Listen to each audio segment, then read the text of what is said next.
నాన్న సీఎల్ కూడా తాగున్నాడా అన్న? నాన్న గురించి నీకు తెలిసిందే కదా. బాగా ఆకలిస్తుంది అనుకున్నా. బాగా ఆకలిస్తుంది అన్నా.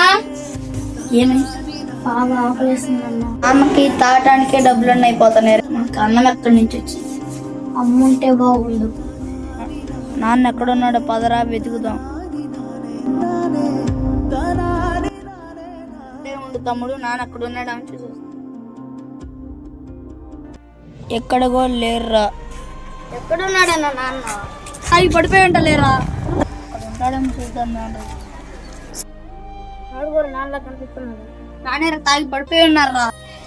అన్న ఇక్కడ తాగి కొనుక్కుంటే తమ్ముడు పరిస్థితి నా పరిస్థితి తమ్ముడు ఏడుస్తున్నాలే నాన్న. మట్టిలో కలిసిపోయిన అమ్మ మళ్ళీ తిరిగి రాదు, కానీ మత్తులో మునిగిపోయిన నాన్న మనసు మారితే మళ్ళీ ఆ పిల్లల జీవితాల్లో వెలుగు వస్తుంది.